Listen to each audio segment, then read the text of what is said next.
వారికి వివాహం చేస్తున్నారు. ఎందుకోసం వివాహం చేస్తున్నారు అంటే లోకం వృద్ధి కొరకు, లోకమంతా కూడా పచ్చగా కళ్యాణవంతంగా ఉండడం కొరకు స్వామివారికి అమ్మవారికి వివాహం చేయడం జరుగుతుందన్నమాట.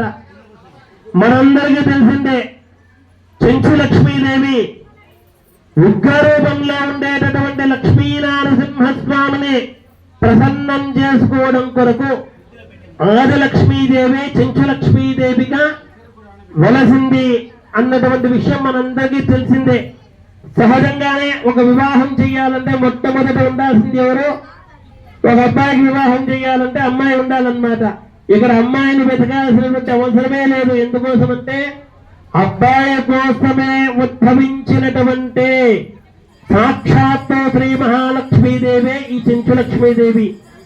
ఆయన్ని వివాహం చేసుకోవడం కొరకు, ప్రసన్నం చేసుకోవడం కొరకే అమ్మవారు భూలోకంలో చెంచు జాతిలో ఉద్భవించిందనమాట. కనుక అమ్మాయి అబ్బాయి ఇద్దరు ఉన్నారనమాట. వీరికి వివాహం చెయ్యాలని చెప్పి నిర్ణయించడం జరిగింది. సరే, బాగానే ఉంది. ఇవంతా కూడా ఇప్పటి వరకు ఏం చేశామంటే భగవంతుని చక్కగా ప్రార్థన చేసుకున్నాం. మేము ఈ కార్యక్రమాన్ని చేస్తున్నాము, మీ యొక్క అనుగ్రహానికి సహాయం చేయి తండ్రి అంటూ స్వామిని వేడుకోవడం జరిగింది. తదుపరి గురు ప్రార్థన. బ్రహ్మాదేనాం గురం పూర్వం ఇంద్రాం గృహవేదనం పాంచరాత్ర ప్రవక్తారం వందే నారాయణం ప్రభుం పరాశరం చ మైత్రేయం భారద్వాజం కపింజలం వశిష్ఠాయమనేం వందే పాంచరాత్ర ప్రవర్తకానంటూ వశిష్ఠాది మహాములంతా కూడా మనకి సప్త ఋషులు ఉన్నారు. వారందరినీ కూడా స్మరణ చేసుకోవడం జరిగింది. తర్వాత కార్యక్రమంలో భాగంగా ఈ కార్యక్రమానికి విచ్చేసినటువంటి పెద్దలు భక్తులందరికీ కూడా నమస్కరిస్తూ అందరూ అనుమతి తీసుకొని ఈ కార్యక్రమాన్ని ప్రారంభించడం జరిగింది. తర్వాత కార్యక్రమంలో భాగంగా మహాగణపతి ఎటువంటి విఘ్నాలు లేకోకుండా ఉండడం కొరకు వినాయకుడిని పూజించడం జరిగింది. ఆయనకి 16 రకాలైనటువంటి ఉపచారములంతా కూడా సమర్పించడం జరిగింది. తర్వాత కార్యక్రమంలో మనమంతా కూడా శుద్ధి అవ్వాలి. మనం శుద్ధి అవ్వాలంటే ఏం చేస్తాం? సహజంగానే స్నానం చేసి వస్తామన్నమాట.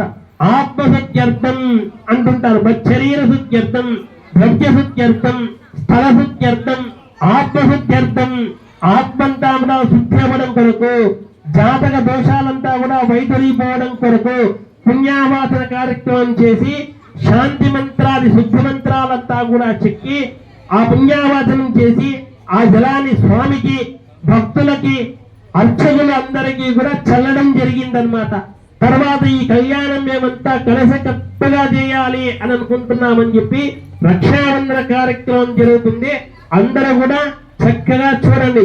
7 గుణముల వెంకటరమణ గోవింద, 6 గుణముల అనాథ రక్షక గోవింద, శ్రీరత్నమారమణ గోవింద గోవింద.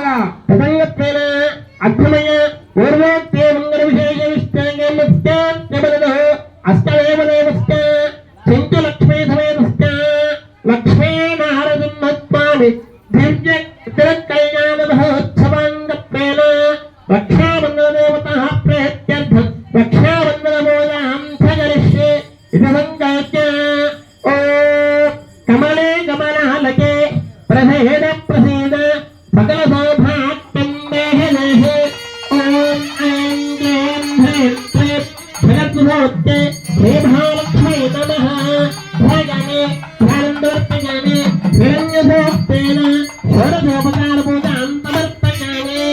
హిరణ్యవర్ణాం హరిణయాంతవర్ణ శత్రుజే